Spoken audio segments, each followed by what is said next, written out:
production. In mix with the commish, Nate. And just like that, welcome to Press Pass Live, season 110, Maniac. We are finally here. How you doing today, bud? I'm doing good, man. Looking forward to talking about the season 110, man. We got some interesting stuff going on. Some of the guys I've seen there sending some questions in the mailbag, and man, it's just it's good to be back and rolling for this season, man. I forgot to change our little call out button here, so I am fixing that right now.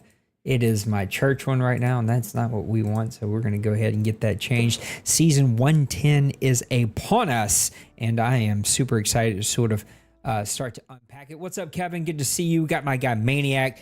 I didn't even welcome him in. I just jumped head first because Maniac actually has a game at 4:30. My wife will kill me if I take too much longer. So we got a lot of things that we're balancing over here. Let me see if I can fix a little some real quick that I don't like.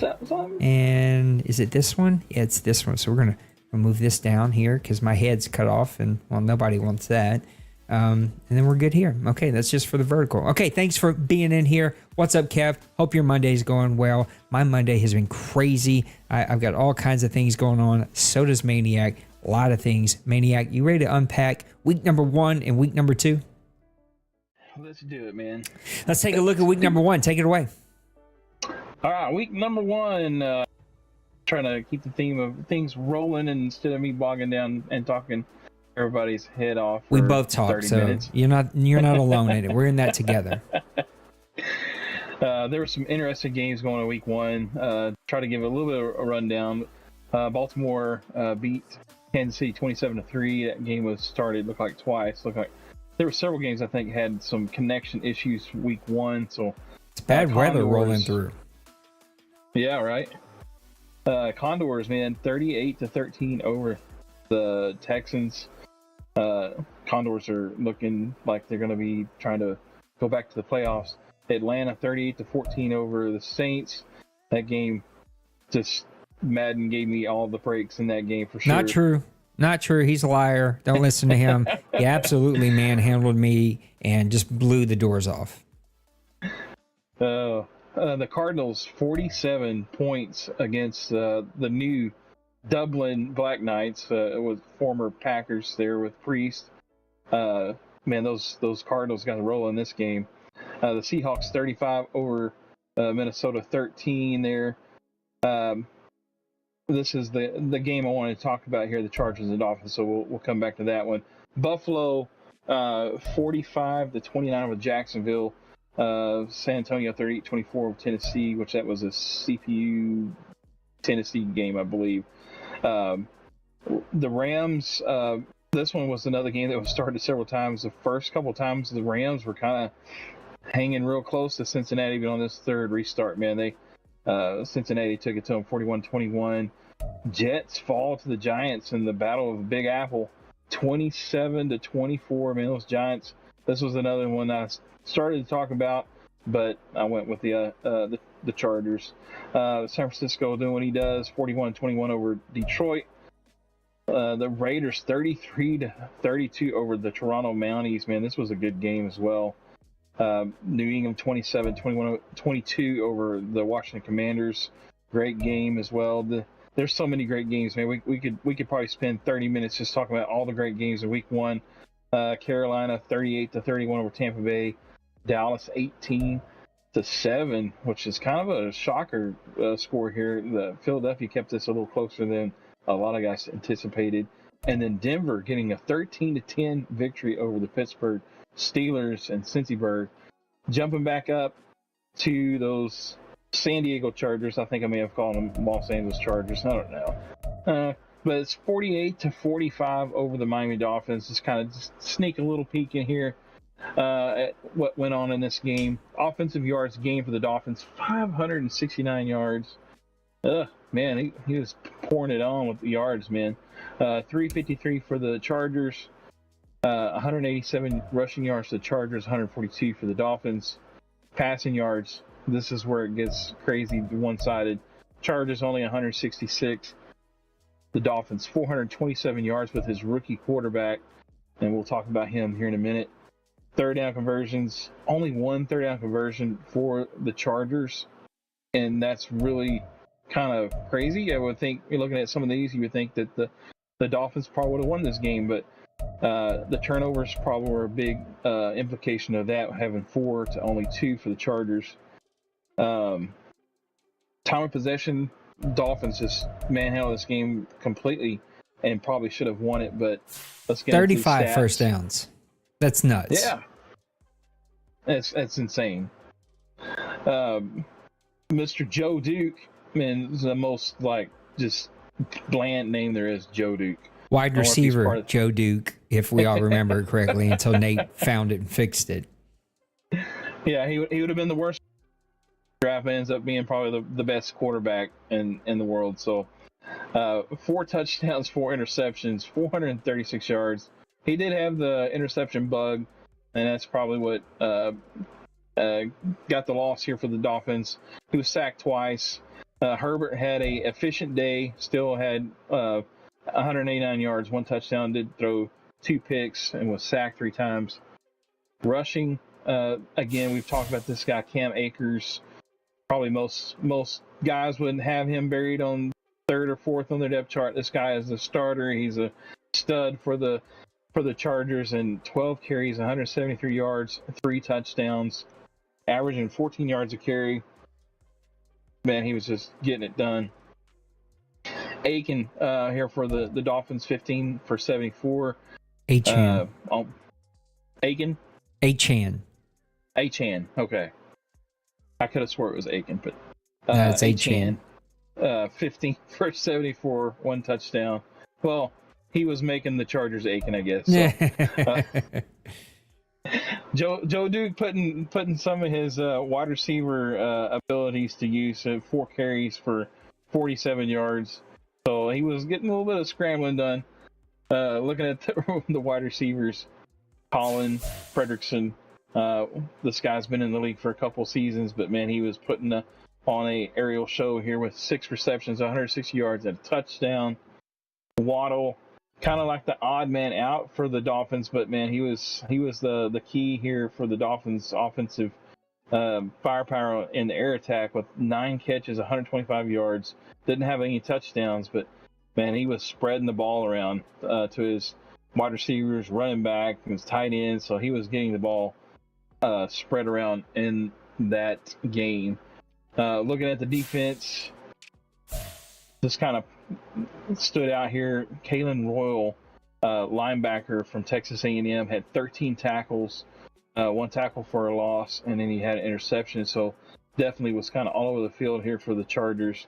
Probably one of the reasons why they were able to get the win, because he had that interception. I don't know when he had it, but it's definitely part of the piece that helped them get the victory. Jalen Ramsey, the old man, still doing it in the backfield. He had 8 tackles. Didn't do much of anything in the passing game though, but he was probably locking down that side of the field.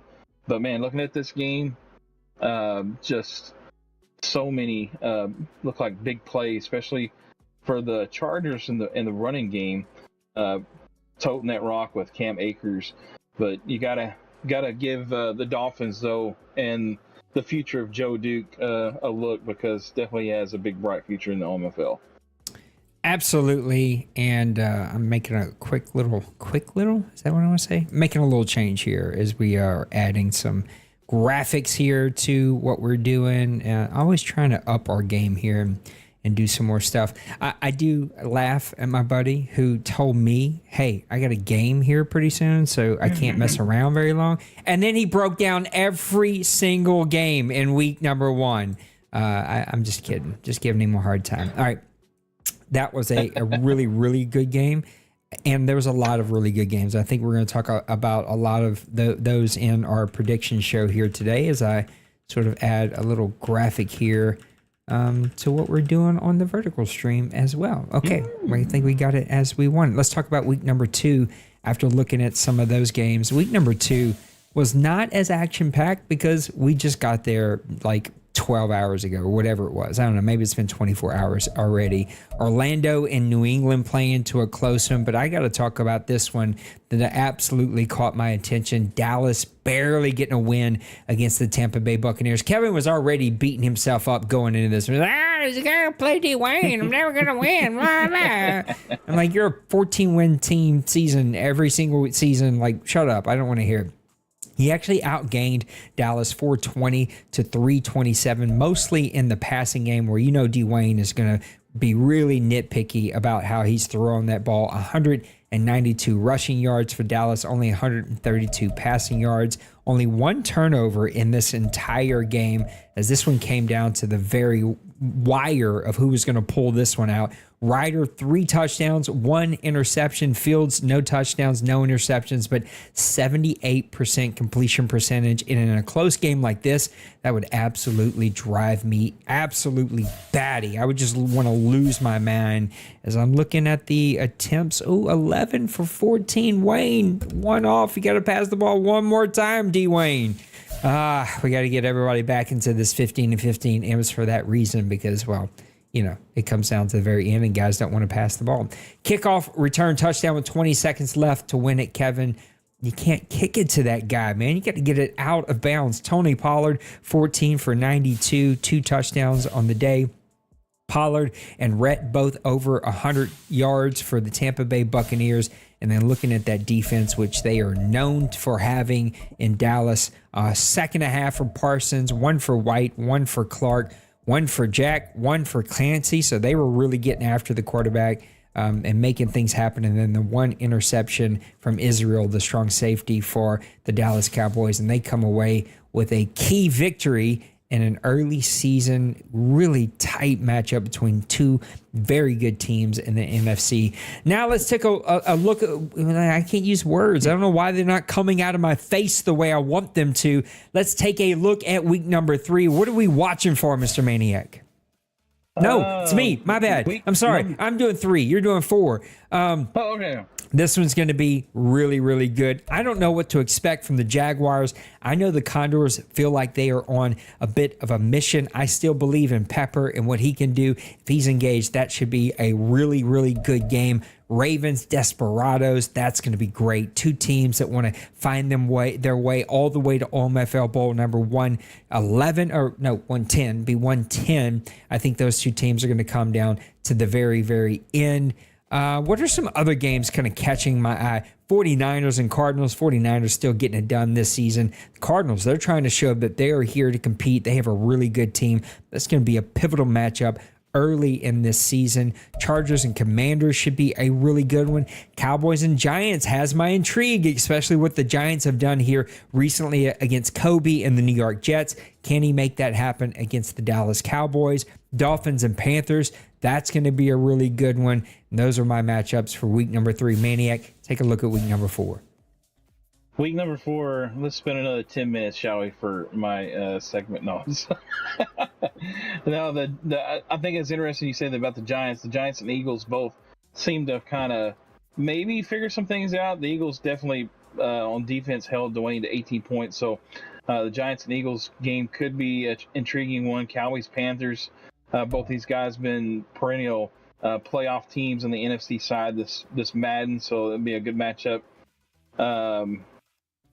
Steelers, Ravens, we've got, Mr. Nipple and Cincy Berg, man, those guys both always seem to have really great games to watch if you ever get a chance to watch those guys. Here's one that's a new one. Tim and the Lions versus Nysonger. It's his buddy, their work buddy. So this will be the first time they'll match up in the OMFL against each other, I believe. So this should be a fun one to watch, especially since the Rams did defeat the Cardinals, I think, week 2. So this will be a and good he one to gave watch Denbrew as well. all Denbrew wanted in week number 1. Yeah. The Texans, Dolphins. Roger seemed to get things going last season, kind of stumbled out of the gate so far. Let's see if he can get back, and this will be a good game, I think. Both these guys like to air it out, so this game could be like a 50-50 burger on both sides if things go the right way for both offenses. Um, Vikings, Broncos, both these guys have played well. Mike Fleury, I think, kind of hates this game as bad as any other guy that hates the game right now. Just but, say it, Maniac. As bad as Nate. Well, it come across my mind, but I don't want to throw my butt. But anyway, no, it's. I know he's voiced his concerns about the game, so this one might be a good one though, because both guys, from watching them stuff, I think they do kind of match up well. And the last one I'll touch on right now, Seahawks Cardinals. This game has the makings of being a very, very good game, and I think it's going to be one that you're going to want to tune into. That's a look at week number 4. Let's take a quick look at week number 5. Dolphins Bills. I want to see what the Bills have going here early in the season. Dolphins definitely putting up a lot of points, but if you keep turning the ball over like that, it's going to be hard to win some games. Hopefully the Titans are back by then. I just want to see what the Titans have here, and that's going to be a big matchup. Titans Jets early in this season. Rams and Vikings. Cincy said it here in the chat. The Vikings are sneaky good. The Rams are sneaky good. They impress me with what they've got going on. So Rams and Vikings could be a really, really good game.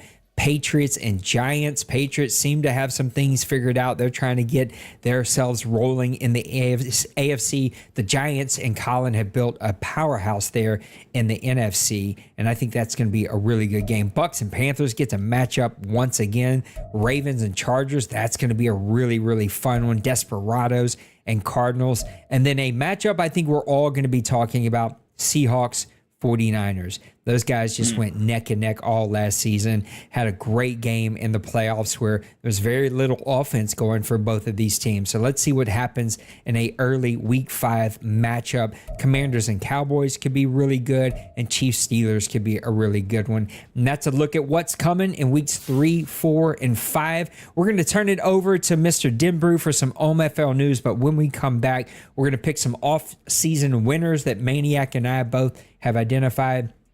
Then we're going to get into the heart of the issue, and that is some predictions. Mr. Denbrew, take it away, sir. Welcome, welcome, welcome. I am Denbrew, and this is your OMFL news. We are in season 110. Can you believe that? 110 seasons of the OMFL. Week number 2.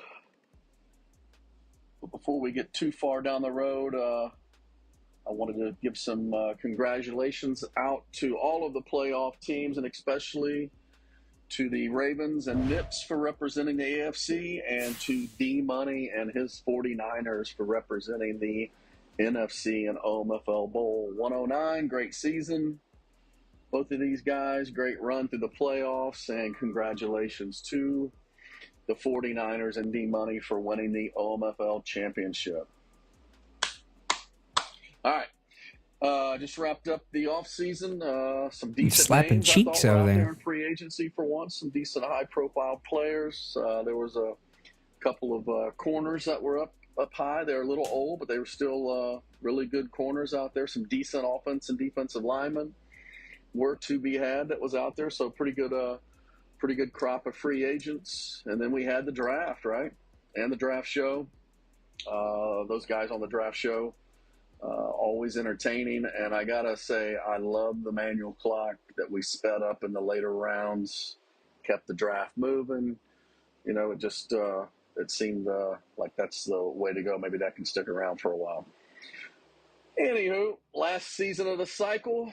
If you haven't done so, get in your fantasy team in. I think there's still time for that. You can partake in the gold sheet and the pick'em. And let's make season 110 a memorable one, a competitive one. It's the last season of the cycle, and let's get after it. All right, that's a wrap. Segment 1. Back to Nate and Maniac. See ya. Thank you, Mr. Denbrew. Appreciate you as always, my buddy. Now we're going to get into some predictions, but before we do, we want to talk about teams that we feel like had a really solid, strong offseason. 1 or 2 different winners. Maniac, I'm going to turn it over to you and let you have first crack at this. Nah, that's probably a good thing, because I could probably list like 6 different teams now. I do have my top ones, and I think um, I would give a look at. I think the Panthers could be one, but the one that I'm going to talk about is the Giants. Just looking at what he did in the off season and with the draft, he was able to pick up a couple of players in the off season to complement his defense. You see his defense, I think, has really stepped up and is becoming a force in this season. Looking through his roster right now, he did pick up Devin Duvernay for the offensive side, another guy that was I traded for, but I wasn't able to hold on to. This guy's got speed, and he's able to get a lot done from the slot. I know he gave you nightmares when he was with the Falcons for a couple seasons, so definitely a good guy there for him to pick up there to help him out. He did pick up a couple of new offensive linemen as well, and I think that's helping his offensive side of the ball. Some of the guys that he's drafted really well the last couple of seasons, we're seeing guys really step up, and I think now taking a little bit more of an active role on his team.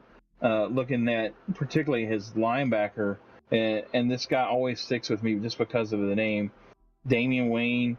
I think it's just a D Wayne, a throwback or whatever, because he's also in the same division. But man, this guy is a 94 overall.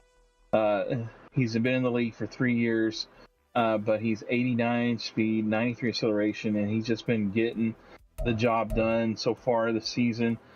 He's actually leading his team right now, 11 tackles. He's not got much of anything else, but I mean, he's just flying around the ball, making plays. And I think you look at this team and you already see that the Giants have come out and starting to establish themselves a little bit as possible being a contender to Dwayne. So I think you're going to see these Giants step up and be a factor. I love the Giants pick. I think the Giants could also get just like a all season of Madden 24 rating. Like he has just built solid offseason after solid offseason and really now has that team rocking and rolling. There were a variety of different teams that I could have picked from. The Giants are right there at the tippy top. I would go with the Bengals. I am not going to sit here and say that I have all of these teams full offseason sort of memorized, but Bengals signed a defensive tackle. I went after a big, solid playmaker there at defensive tackle, which gives him some flexibility on that defensive line, which will allow him hopefully to bring more pressure, to be able to play a little bit more on the back end, get some more turnovers. A team that had another really solid draft, was able to add some pieces to a team that's already putting up a ton of points. I mean, we're 2 weeks into the season. He's got 82 points for him. I think that's going to put him towards the top, if not the top. Yeah, tied with the top of the league. And then he's only given up 30-something points, which is going to put him, where's that put him? It's going to put him like 14th, 15th, 35 points, which is like just a couple points from the tippy top. I mean, Ravens, they've only played one game. A lot of these teams have only played one game. I love what Denbrew and the Bengals have done, and I think by far they had one of the best off seasons in season number one or off season number 110. Any other teams you think would be out there? I'm gonna give a shout out to the Rams taking over that team that they took over. Everybody almost avoided this team like it was the Black Plague. One, because it seemed like the roster was they were really kind of bad, and then on top of that, you're in the league with or the same division of D-Money, Meek Boy, and then you got throw-in Joker. That is like playing Russian roulette with a loaded pistol. So it's not much of anything to duck and dive from that one. And but man, he's coming in and he started in the late last season, had a good free agency, picked up some guys to help his roster, and then he goes out and just has a spectacular draft as well for his first draft in the OMFL. He picked up, and the player I wanted to highlight here was Dylan Marshall. That was the number one overall pick.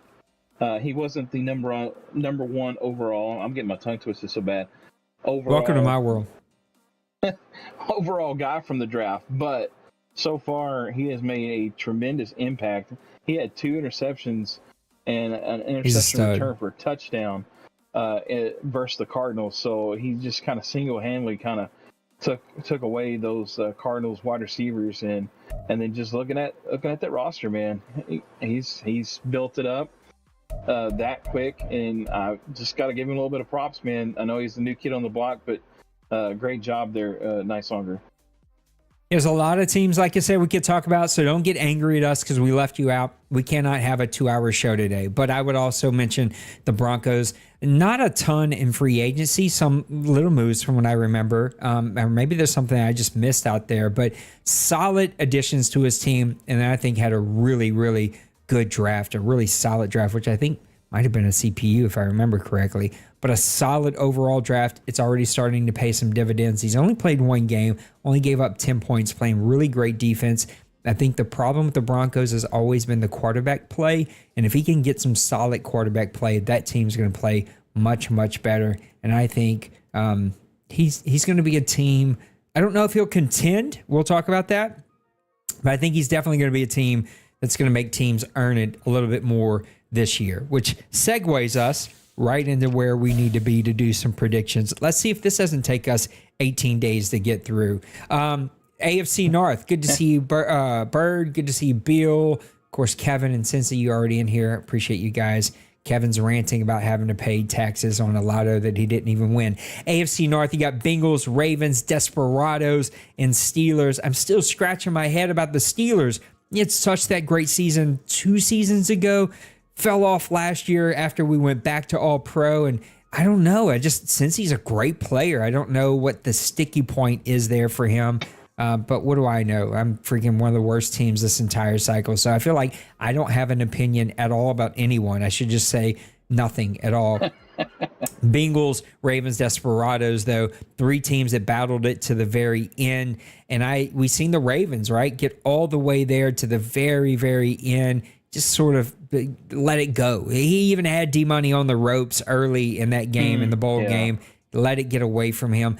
I still like what we seen last year. The Bengals have sort of fell off in the playoffs. They haven't quite played the type of football we know that they are used to playing. I think he got better. I think they will win this division. I know Ravens, Desperados, they're going to earn some wild card spots just like they did last season.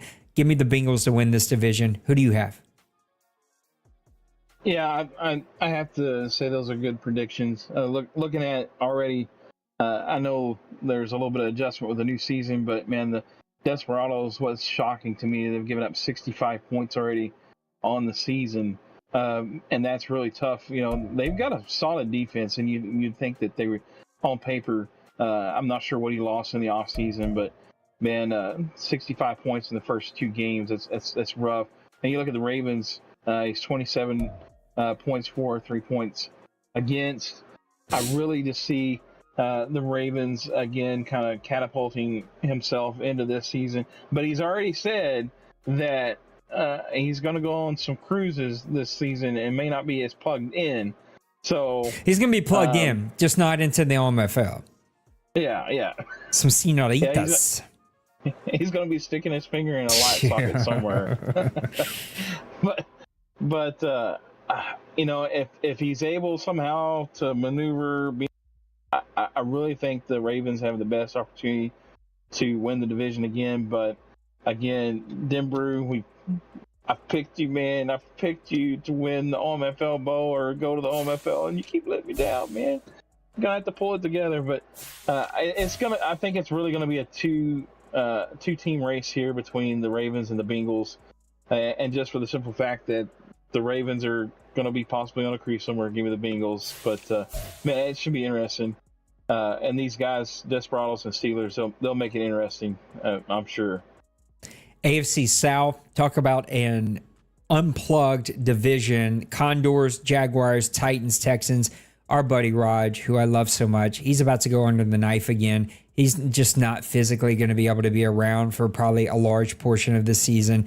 Titans have been on a long, awesome vacation for quite some time, and I think is still gone for some time. Wasn't here for the entire offseason. I have no clue what his team looks like. And then Pepper built a brand new house this year. I think that has taken a large portion of his time, energy, and effort, work, all the normal life things. It feels like Bronco Man's the only guy fully engaged with this team, fully engaged, out on a mission. He embarrassed me in the preseason, had me all up in my feelings, just like proving a point that he was a much better Madden player than I am.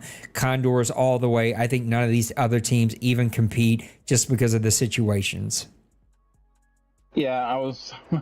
my thought was going through my head when you were talking about it, is like, this is probably going to be the most cakewalk division, unfortunately, for the Condors, because like I said, Texans, Roger, bless his heart, man, he's dealing with so much. And, I don't know what's going on with Penguins. I think he's touring the right now. He's on tour. So, and then the Jaguars, like you said, with Pepper, who knows what's going to happen if he'll be able to plug in. But, man, I think it's going to be a cakewalk. Condors all the way, man. They're going to be eating the division cake and having the caps out for the division title probably week 10. I agree with you. AFC East, this one's going to be tough. Jets and Mr. Kobe, Patriots and Mr. Lost, Bills and Big Hurt, and then Dolphins and Massimo. A tough division to wrap my head around. The Dolphins, such a powerful offense. Still, again, rookie quarterback turning the ball over. It's led him to 0-2. Big Hurt's already said, I ain't never around because of baseball, but yet he's sitting here at 1-0, scoring 45 points in week number 1. Lost always seems to be like right there on the cusp of competing. He did put up 50 points already, but he's given up 63 points this season to find himself at 1-1. And then Kobe, who's always sort of the powerhouse around here, he finds himself at 1-1 after a big loss in week number 1 to the Giants. So this one's sort of tough to call. I want to sort of lean towards the Bills, but Kobe has been really consistent season after season after season, losing 1 to 3 games, usually closer to the 1 than closer to the 3. Give me the Jets to win this division. Patriots, Bills are going to compete. Dolphins, I think you're going to see them turn it on late in the season. Rookie quarterbacks can be tough. Yeah, the rookie quarterback is going to be tough for the Dolphins. And I really think like he's kind of, I don't know if you would say just like regulating himself just to be like, okay, I'm planning for the future here and I don't care what happens this season. But that may be also kind of a train of thought too, because he's going to have his import quarterback, and and that may kind of play in a part. He's just trying to get as many points on this guy going into the next Madden. The Bills, I really like. My head tells me that the Bills are going to be the champions here, but my heart says the Patriots may be one that's going to be like in the mix of things. All 3 of those teams that you're looking at that are below the Bills right now have not played great defense so far. They've all given up 63 points by the Patriots, 86 by the Dolphins, 51 by the Jets. The Jets one really surprised me though, because the type of players he has on his defense, I just figured that those guys would be dominating, and maybe it's just the new season and some changes have happened and take him a little bit. I think I'm going to go with smart pick though. I'm going to go with the Jets, but I do think, man, I think this is the season that we see the Patriots kind of get up there and start causing some havoc in that top of that division. I hope so, man. Lost is such an awesome dude.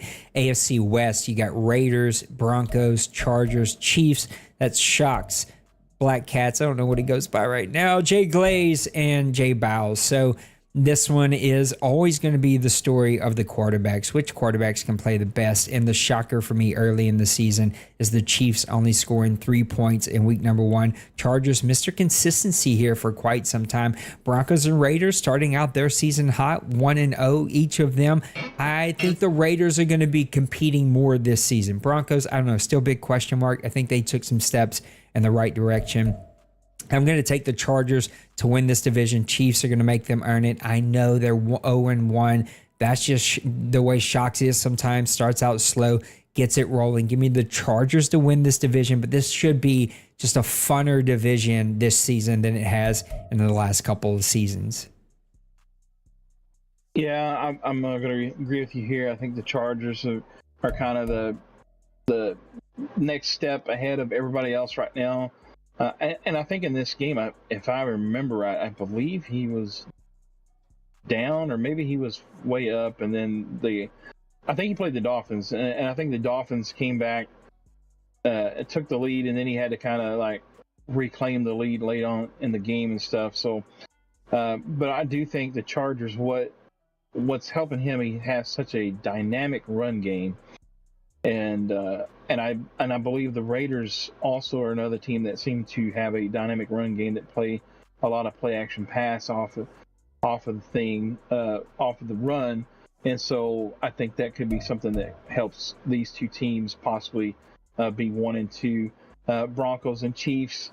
I hate seeing that the Chiefs with Patrick Mahomes only put up 3 points, but maybe he'll get things turned around and get up into the thick of things here.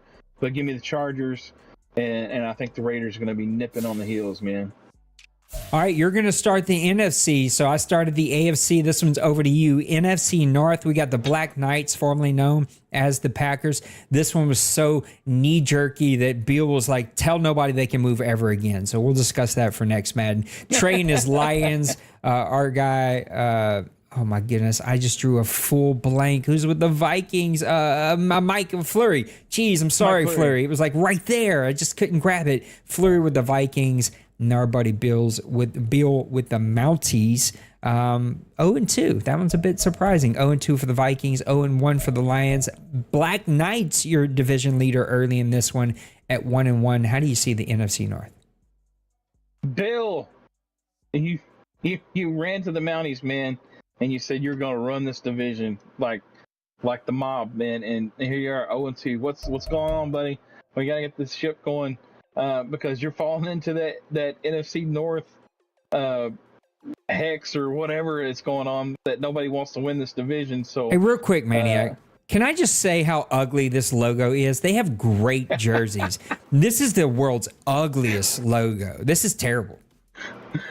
It is. It is the worst. And I don't know. It just it don't even look like a horse. But to be honest, it looks like they're riding a deer or something. I don't know. It's crazy, but I will agree with you 100%. Mounties are 32 on the list of logos, and probably 33 if you had to rate them. So, but man, again, here we got 3 teams, and most of these guys have all played their second game already, and we've got 3 teams with 0 wins in this division. This division is cursed, man.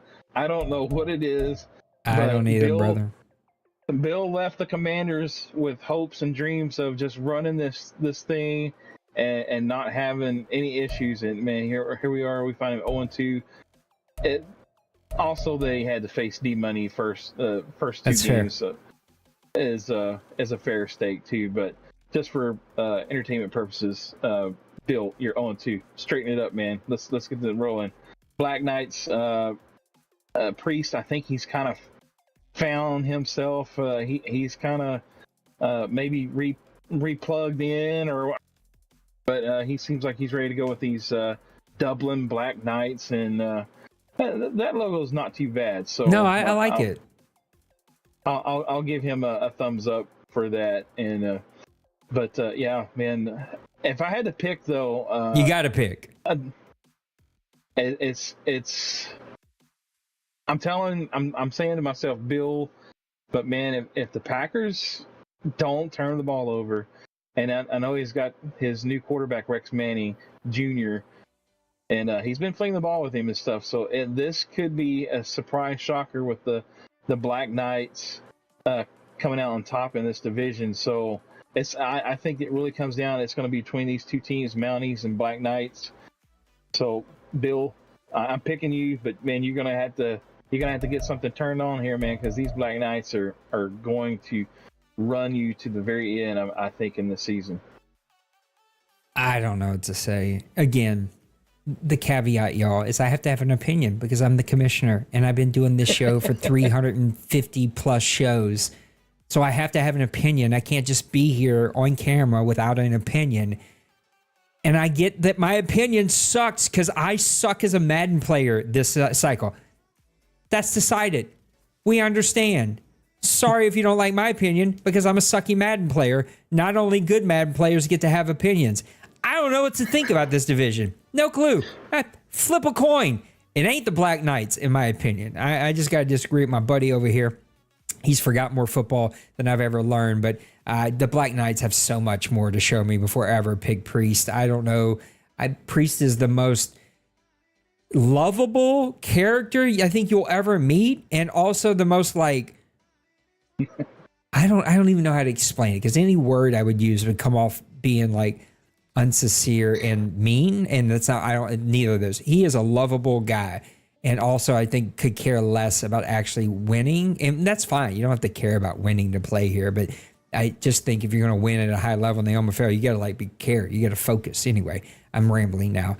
I have no clue who to pick. I would say Mounties, like you. We both called it. We're like, he's going to run this division. It's going to be a sleepwalk just like the Condors. That is not what's happening. New team. He's going to get that defense figured out. 74 points for him. I get it. He played the 49ers. That is not the way that Bill plays football. He's got to get that figured out. He's got some key players over there. Maybe it's just that ugly logo that he should have changed. Also, Vikings at 0-2.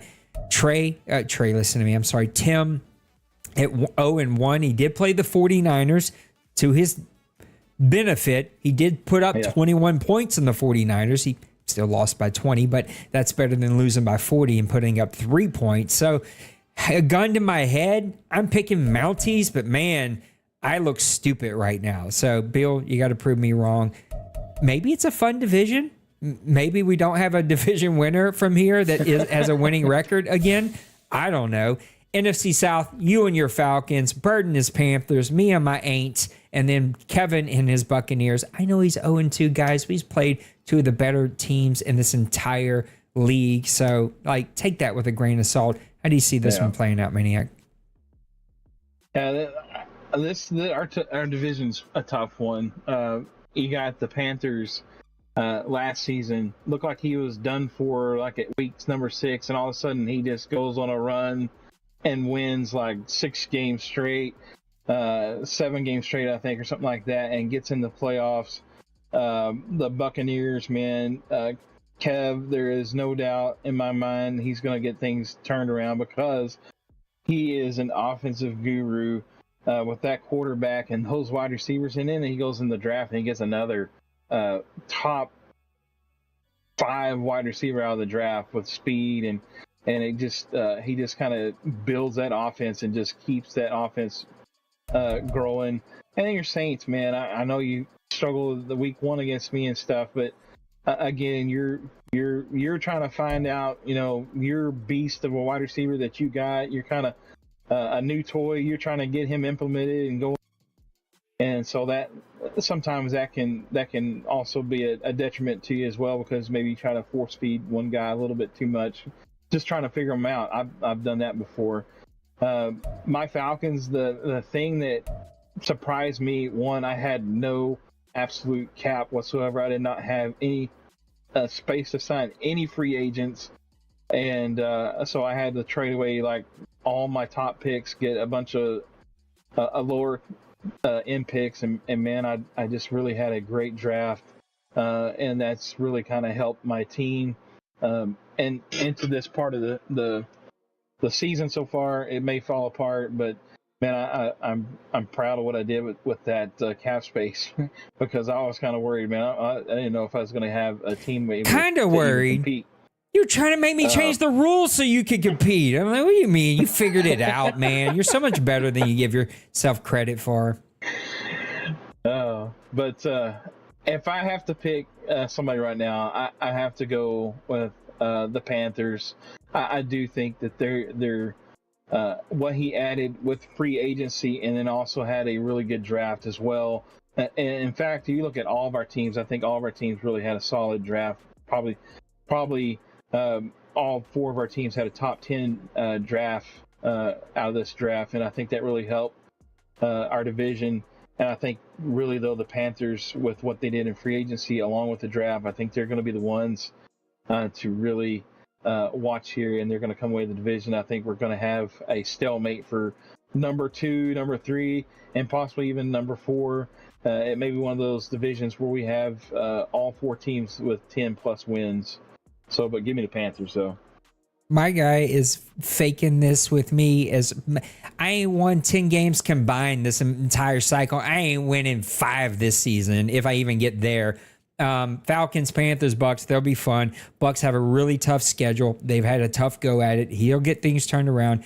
Your Falcons, I don't love that Parker Colt got hurt in our game, but you did play really well. The second guy, I just don't think the second guy is going to win you a ton of games. If you play really efficiently, he'll win you some. Parker Colt's the guy, and I hope that when he comes back, he gets another opportunity. I'm picking the Panthers for one reason and one reason only. If Parker Colt doesn't get hurt, I'm picking the Falcons. I'm only picking the Panthers because I think he's got the most confidence out of all 4 of us combined. Bird is more confident than all of us combined. So I like the Panthers to win this one. Falcons and Buccaneers are going to battle it to the very, very end. My Saints will not win 3 games this season.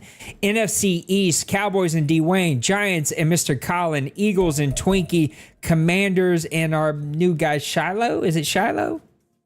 Shiloh. Okay. That's the NFC East. Turning it over to you. Who's going to win this one?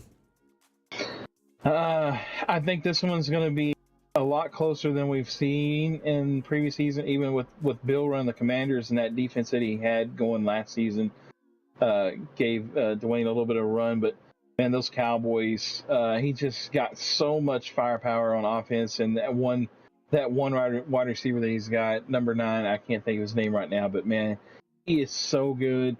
He is an offensive weapon. A streak, and he gets matched up to the right guy, it's gone. It's going to him. It's a touchdown. Crossing route, it's a touchdown. Ben. But where he is the best, and if he gets his hands on the ball on a kickoff, it's over. It's a return for a touchdown. So kick it out of bounds. I don't care if there's like 2 seconds left or whatever, or 3 seconds left. Kick it out of bounds, give it the ball in the 40, and let him heave it up for a Hail Mary chance or whatever. But don't let that guy return the ball, because he will get a touchdown. But man, the Giants, I think, are going to be just snipping on his heels the whole time, and it could possibly take and split the series. But man, I can't go against Dwayne. Colin has been intriguing for multiple seasons for me. I feel like he has just quietly started to build a bit of a powerhouse over there. Cowboys are what they are. Like, there's no reason to even keep talking about him. He is crazy efficient. Not going to put the ball in harm's way. Dwayne, if you watch this, you came up 1 pass short. You got to hit that minimum. That rule was made with teams that in the playoffs, we all seen the teams that won. They stopped throwing the ball, they started running it, eating the clock, not putting it in harm's way. We got to pass the ball a little bit more, figure it out. But Dwayne does not put it in harm's way. That's always going to lead him to get more victories. Where the issue comes is in the playoffs when you got to score just a little bit more. I love Twinkie and the Eagles. I feel like he always finds momentum, and he just like can't quite put it all together. I have no clue what to think about Shiloh Bad in the Commanders. Shiloh is a world traveler with his job and stuff. I just don't know the guy very well, and so I just don't know what to expect from that Commanders team. I think the Giants will make the Cowboys earn it, but until somebody knocks the king off of his throne, you got to keep picking the Cowboys to win this division, and that's what we're doing is just division winners, and so give me the Cowboys. NFC West, 49ers, Rams, Seahawks, Cardinals. We got D-Money, nice singer. Sorry if I'm messing it up. I probably am. With the Rams, Meek and the Seahawks, and then Joker and the Cardinals. A lot of big personalities in this division here. Who do you see winning it? And why is it the 49ers? Well, D-Money does what D-Money do. He likes to run the rock. And, man, I don't know how he does it with Isaiah Pacheco, man, but he is just... Freaking shocks. What? Shocks with giving freaking Pacheco away. Oh, yeah. He's been with the 49ers so long, I almost forgot he was with the Chiefs. Man, we're going to have to, like, lock down Shocks fan, next Madden, no Pacheco trade. It's a banned player. But man, I don't know. D-Money he is such a team builder, man. He puts a lot of stock in those cornerbacks, and you look at his roster, man. His seventh or sixth cornerback could probably be most teams' number one cornerback. So his defense just shuts down, and then he just controls the clock with Pacheco and throws those little routes, and he's just very efficient with the ball. And you got to really force him to make mistakes. We saw in the OMFL Bowl, the Ravens made him make a mistake, and had the opportunity to put him down a few scores, but just wasn't able to overtake him. But I mean, it's just the 49ers, man, and he's done such a great job building that roster, and it's just, you can't pick against the king until someone dethrones him. And we've seen the Seahawks play him really well. We've seen him blow him out one game. The only loss the 49ers had last season was a blowout loss to the Seahawks, and then after that just went on a run undefeated after that game. And Joker and the Cardinals, we've seen him have some success, but then one game he'll be dominant, the next game he'll be he'll lose by 20. He's just kind of inconsistent right now, but you just can't pick against the king, like I said, until somebody dethrones him. But man, I'm impressed with the Rams. They've done such a good job with the roster build, like I said. Nysonger, he definitely deserves a little credit again, and I think maybe he might be in the thick of things for the third spot in this division. I don't think he's going to get past the Seahawks or the 49ers, but man, if the Seahawks can take this division, I'll be shocked, and I'll eat my hat. Careful with that. I'm just going to throw that out there. Just careful with that. Rams, you have my attention. Really good game against Denver. He is a top 5 owner in this league.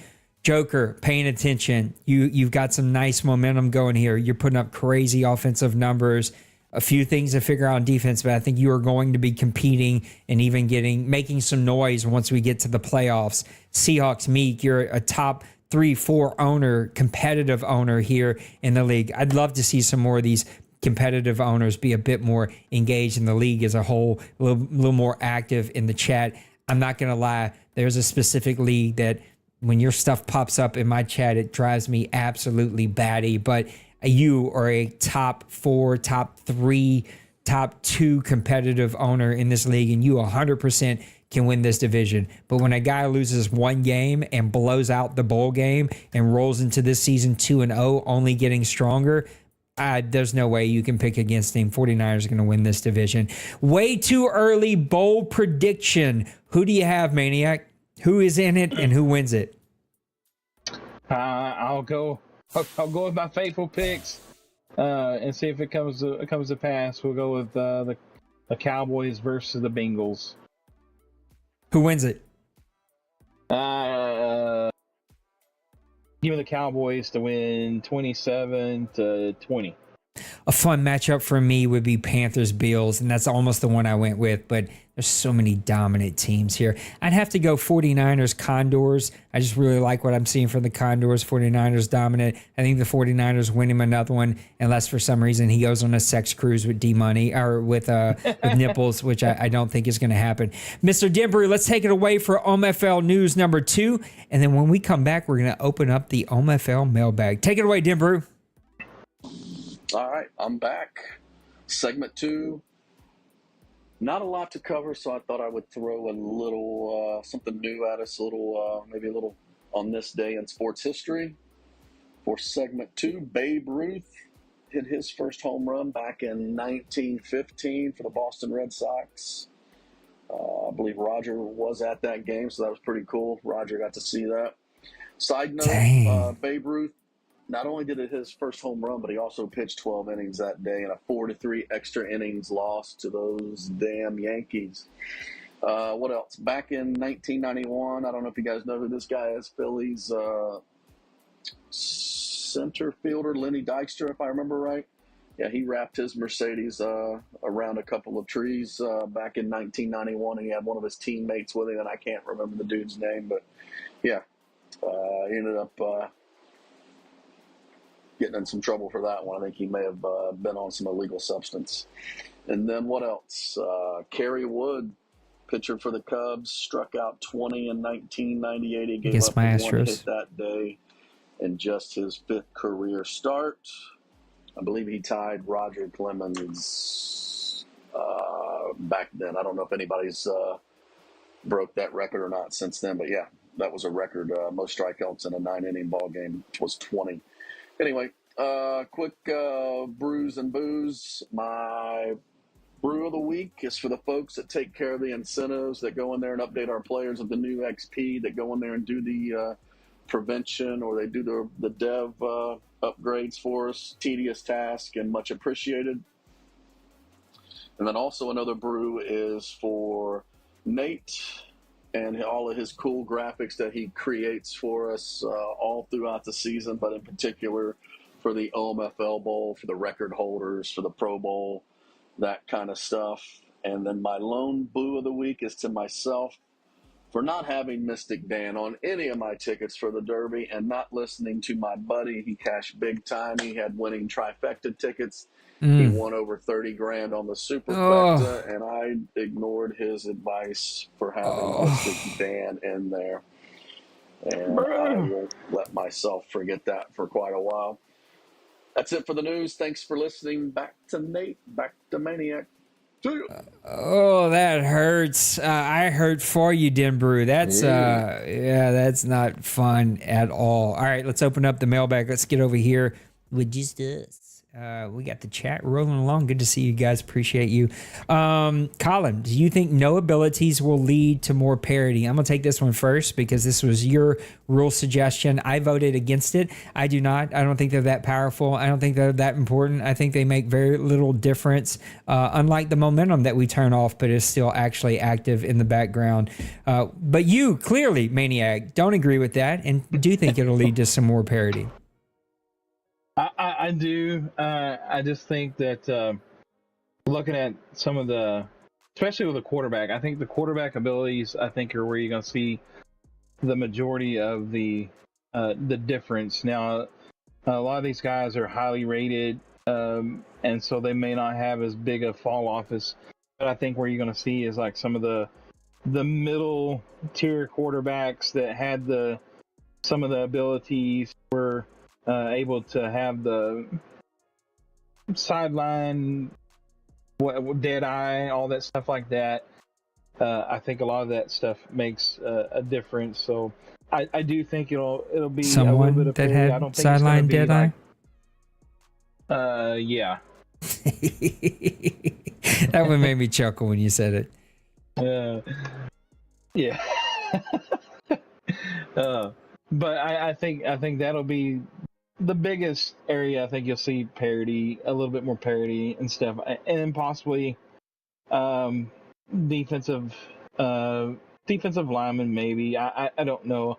I know I had more pressure from my defensive line than I've had probably in 2 seasons, and most of my guys didn't have any kind of ability. So I don't know if some quarterback abilities help offensive lines block those abilities. I don't know exactly how that stuff works together, but I'm looking and kind of keeping tabs on see what's happening. I know there's been a couple games where quarterbacks had a passer rating like 74 or 75 overall, but percent, but maybe that was just a thing. But anyway, I think there will be a little bit, but it may not be as big as I had hoped.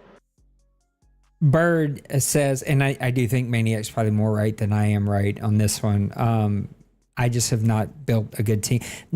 Anyway, I almost went off on a rant. When you have to rebuild your offensive lines and defensive lines in Madden 24 and you have no cap like I did with my Saints, good luck, because you better go out and make a bunch of trades and do a bunch of things, and I didn't do anything right. Bird says, out of the first round rookies, which 3 offense and which 3 defensive players do you predict to be in the running for offensive and defensive rookie of the year? Poof, that's a tough one, Bird. That I have no clue, because I did not get to study y'all's questions that came in 20 minutes before we actually went live. Actually, like 15 minutes before we went live.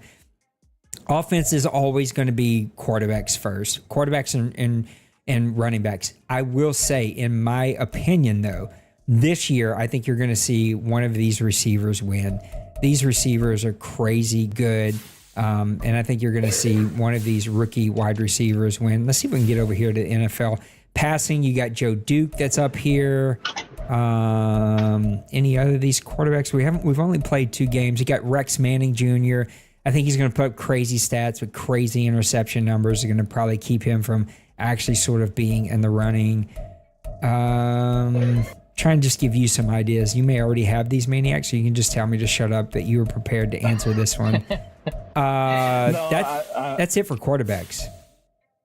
I think you're right. I think the quarterback that you're going to probably look at that's going to have the best opportunity is Joe Duke, because the type of team he has built around him with the wide receivers, I think he's going to have the best opportunity.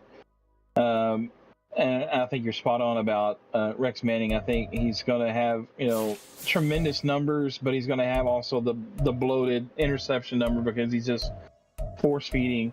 I think there's one guy in particular, and I spoke about him on the draft, and Dwayne gave me a hard time because I was like, Dwayne Hurts.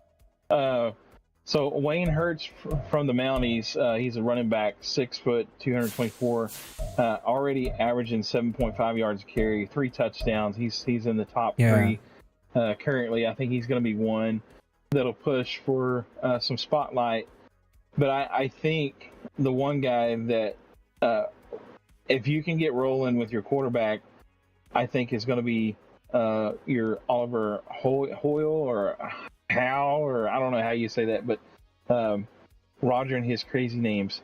11 receptions so far, 159 yards, 2 touchdowns. I know he made my all-star cornerback look like silly on that one route where he just blew past him and he was just grasping for air. I think if you get things figured out for some combination routes with this guy, I think he'll be also up there. And then one other guy for offense, I think we'll have to talk about is probably going to be the guy from the Raiders, Pleasance. He's already got 9 receptions, 146 yards, and a touchdown. I think he bodes well to possibly be in the mix. You already talked about Wayne Hurts. Bruce Allen is another guy, a running back that I think you're going to have to start paying attention to. There was one other one here. I'm trying to find him really fast. Oh, Parker Holt, which made me chuckle because you have Parker Holt for the Patriots. He's pretty good. These wide receivers, you already named my guy Hoyle. I don't know. I change it every time I say it as well. But there's also the guy for the Raiders, and then there's also Orion Queen for the Ravens, Baltimore Ravens. He's already got 9 for 150. Looking at the defense, this one's going to be really, really tough to sort of give you some. And we lose Maniac in 5 minutes, so we may have to get to some of your other questions next week. We'll answer one more, and then we'll give one final thought and get everybody out of here. I'm trying to scan through the defense really quick. These deeper questions, you guys got to give us a bit more time than 15 minutes. I appreciate them. Nothing on tackle is sticking out. Sacks, you got any stack rookies? Scooting through, I didn't see. Oh, we got Cole Thornton for the Giants, so clearly he's a playmaker that's making plays for him. Everybody else is pretty established here. Look at INTs really fast. Marshall from the Rams, I think he's going to be another one. Yeah, he's a stud. Two picks and the number 1 pick in the entire draft as well. So I think those are going to be all good ones. So that answers Bird. We'll do Lost and then we'll do Nipples because I doubt there's a real question there. Twinkie and Dwayne, we'll come back to yours next week. So Twinkie asked about imports, and he asked a question about college football. So we'll talk about both of those next week. And then Dwayne, which had the best offseason, we'll touch on that one. Not giving you credit for that one just because we already answered that, but we'll talk about which teams do we think could have done more. We'll talk about that one. We'll talk about Lost, and we'll talk about Nipple. Lost says, your thoughts on quarterback imports, words, use them, and where they are in terms of contracts. I built Rusty Starr, a 90-plus quarterback. He will have 1 year left on his contract next cycle. Would you import a quarterback like him knowing that his ask for a new contract may be ridiculous, like what happened in Miami with Hitchens, or get to work with Drake May? Not looking for advice, just thoughts on quarterback contracts and the balance of contract burden and having a good quarterback. In my opinion, it depends on the team that you're taking over. If you're taking over a team that's really, really good and they have a quarterback that you think can be built on a rookie quarterback, you go that direction. If you have a really, really good team and you're just a quarterback short and you don't have time to develop them because you're a little older, you're going to have contract issues later in the cycle, then maybe you bring over an import quarterback. If it is none of those, you got a bad situation, you have no cap, you have a bad team, then you can't bring over that fat contract. As Maniac and I had maybe some tough conversations through DM this past offseason, if you pay a quarterback, you're going to pay that price somewhere. That money's going somewhere. So you can be that team that pays the quarterback, and you check that box. Your most important position on the field is figured out, but you're going to have to put in those pieces other places at much cheaper contracts. Got to be able to do that. You got to be able to have that young talent. If you're not going to have that and you have an already established team, then you sort of have to figure that portion out. So in my opinion, sort of depends on where you are. The Buccaneers prove that you can bring over an established quarterback, pay him lots of money, and put a team on the field every single season that's going to dominate. And you can see the teams that maybe didn't bring him, like me, that didn't bring his guy over with him, started from scratch, had an older roster, had no cap. And you can see I've just tried to rebuild this entire cycle. So you sort of have to see the team that you're taking over. I am up against that loss, and then I'll stop rambling. I have a quarterback. I could take him with me, but the Saints drafted a guy that I might be able to build, save the cap money, and go that direction. So I could see the dilemma. You just have to see what May gets rated and what's the rest of the team around May look like. Maniac, what are you thinking? I'm thinking I made a mistake.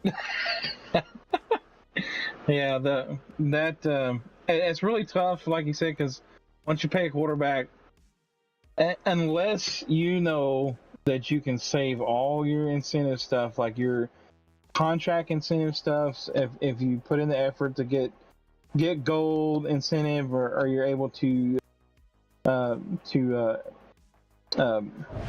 donate to the league to get extra perks, then I think you think about it. And I didn't think it through because I used all my perks ahead of time, and I used them for some aging old linemen and stuff. And if I would have saved back a couple of those for Parker Colt's situation, I'd have been sitting in a lot better situation this last season. So, and so again, like, you have to kind of think things through a little bit more, and that's something I didn't do.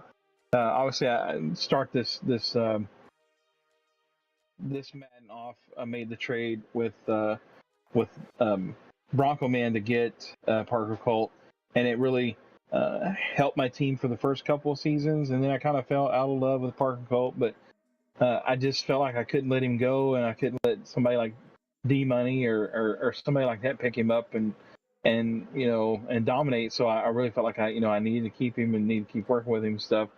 But again, you make that decision. You need to think it through, though, because once you're married to you're stuck. So that's my advice, or non-advice, or just my experience.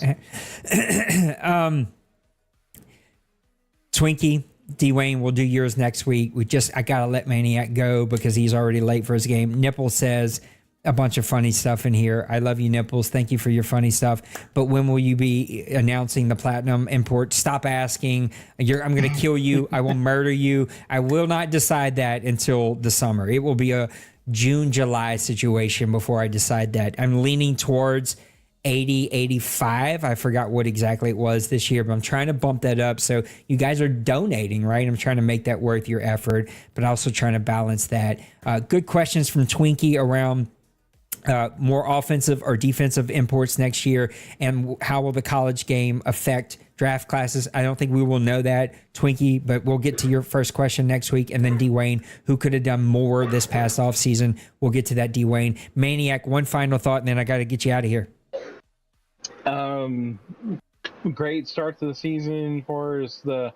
Everybody being locked back in, except for like a couple teams that are taking vacations or whatever. I'm definitely looking forward to a great season. Just seeing how things unfold as we start wrapping things up from this Madden. I've been having to pee for an hour, so I got to get out of here as well. Great start to the season. New FPR will be posted. We're cleaning up some things about shotgun runs that evidently I dropped the ball on. My bad, board. I'm doing my best over here. So lots of updates over the next couple of days, and maybe a big life announcement coming from me a little later by the time we have Press Pass live next week. Maniac, good luck in your game. Guys, good luck in your games. I love you. We'll see you in the next one. Remember, take care of yourself. Take care of those around you. Know that you matter. I love you, and we'll see you. Peace. Deuces.